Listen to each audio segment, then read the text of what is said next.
안녕하세요. 열린시장 상한가를 잡아라 한은정입니다. 어제는 중동과 유럽을 중심으로 한 불확실성으로 코스피 지수 1880선 중반까지 밀렸습니다. 다만 외국인들이 매수하면서 지수 낙폭은 제한되는 모습이었는데요. 간밤에는 호재가 많았습니다. 지수 상승에 대한 기대감 다시 높아지고 있는데요. 중동에서의 교전이 멈췄고 그리스 지원에 대한 기대감도 높아지고 있습니다. 미국의 지표도 괜찮게 발표가 됐는데요. 다만 추수감사절을 앞둔 휴일에 대한 관망세로 지수 상승폭은 제한되는 모습이었습니다. 전문가들은 이렇게 기대감과 그리고 우려감이 공존하는 이때의 변동성에 대해서 조심을 해야 한다고 조언하고 있는데요. 열린시장 상한가를 잡아라를 통해서 개장 전 전략을 세워보시길 바랍니다. 먼저 오늘 증시 어떤 모습을 보일지 해외 증시 포인트부터 짚어보겠습니다. 김보선 기자입니다. 해외 증시 포인트입니다. 간밤 마감한 미국의 뉴욕 증시가 일제히 상승으로 마감을 지었습니다. 상승 출발했던 이날 증시는 고용 지표가 개선세를 나타낸 것으로 발표됐다는 점 호재로 작용됐고요. 이스라엘과 팔레스타인이 정전에 합의했다는 소식 전해지면서 상승 탄력을 잘 유지해 나가는 흐름이었습니다. 지수부터 확인하도록 하겠습니다. 다우존스 지수입니다. 0.38%의 상승을 기록하면서 12,836선에 마감을 지었습니다. 기술주 중심의 나스닥 지수는 0.34%로 2,926선에 마감을 짓는 모습이었고요. S&P 500 지수 역시 0.2%대 상승하면서 1,391선에 마감 짓는 모습이 기록됐습니다. 다우존스 지수의 하루 동안의 움직임 차트를 통해서 살펴보도록 하겠습니다. 장 초반보다는 장 후반으로 갈수록 탄력이 조금 더 좋았다는 점을 확인하실 수가 있는데요. 후반으로 갈수록 이스라엘과 팔레스타인의 정전 합의 소식이 전해지면서 증시가 상승 탄력을 잘 유지해 나가는 모습이 기록됐습니다.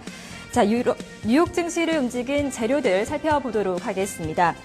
말씀드린 것처럼 이스라엘과 하마스가 8일간의 포격 끝에 정전에 합의했다는 소식이 전해졌습니다. 고용 지표 역시 개선된 것으로 밝혀졌는데요. 신규 실업수당 청구 건수가 감소한 것으로 나타났고요. 미시건대의 소비심리 지수 역시 82.7을 기록하면서 전월보다 소폭 상승한 것으로 집계됐습니다. 이런가 하면은 어제장에서 급락했던 휴레패커드는 하루 만에 반등에 성공하는 모습을 기록했습니다.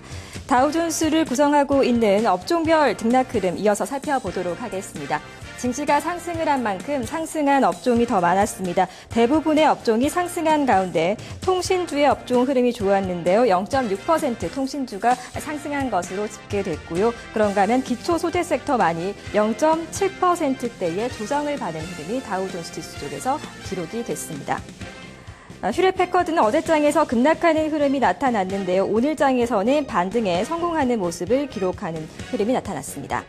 자, 뉴욕 증시 같은 경우는 내일은 추수감사절을 맞아서 휴장을 앞두고 있습니다. 앞서 마감한 유럽 시장으로 이동을 한번 해보도록 하겠습니다. 유럽 시장 역시 일제히 상승으로 마감을 지었습니다. 그리스에 대한 유로존의 구제 금융 지원 연기가 됐다는 소식에도 불구하고 증시가 차분하게 대응을 해나가는 모습이었는데요. 오는 26일에 다시 한번 합의에 이를 수 있을지 관심을 좀 모으고 있는 구간입니다.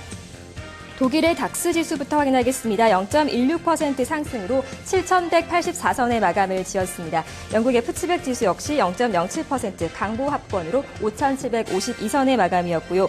프랑스 CAC 지수는 0.44% 올랐습니다. 3,477선에 마감 짓는 모습이었습니다. 자, 유로존을 이끈 역시 재료들을 한 가지씩 좀 살펴보도록 하겠습니다. 자, 유로존에서는 그리스에 대한 구제금융 일정이 좀 집행에 대한 일정이 연기됐다는 소식이 전해지면서 우려를 낳기도 했습니다. 하지만 미국발 고용 지표가 개선세를 보였다는 점 증시에는 호재로 작용하는 모습이었습니다. 전반적으로 업종별 상승이 우세했던 가운데 프랑스에서는 라파르지 그리고 독일에서는 지멘스 등이 하락한 종목에 이름을 올렸습니다. 다우존스 지수의 업종별 등락 흐름 이어서 살펴보도록 하겠습니다. 대부분의 업종이 상승했습니다. 다만 기초 소재 섹터가 0.4%가 밀렸고요. 산업 섹터 역시 0.7% 조정을 받는 모습 기록했고요. 나머지 업종들은 골고루 모두 상승한 것으로 집계가 됐습니다. 자, 이어서 영국 증시의 흐름 또 살펴보도록 하겠습니다. 푸츠백 지수가 0.07% 올랐는데요. 업종별 흐름을 본다면은 영국 같은 경우 좀 혼조 양상을 띈 모습이 기록됐습니다. 이런 가운데 기초 소재 섹터가 1%대 조정을 받았고요. 반면에 유틸리티 업종은 1% 올라가는 모습이 기록됐습니다.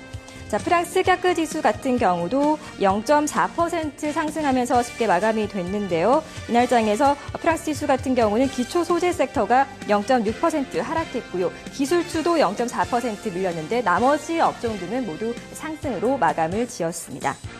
자, 오늘 장 해외 증시가 우리 장에 미칠 영향에 대해서 한번 살펴보도록 하겠습니다. 먼저 긍정적인 면은 이스라엘과 팔레스타인의 정전 합의를 단연 꼽을 수 있을 것 같습니다. 그리고 미국에서 발표된 고용지표가 개선된 소식을 띠고 있다는 점도 증시에는 호재로 작용을 할 것인데요. 반면에 그리스에 대한 구제금융 일정 연기가 됐습니다. 오는 26일에 어떠한 소식이 좀 전해질지 주목해 봐야 할 것 같습니다. 해외 증시 포인트였습니다.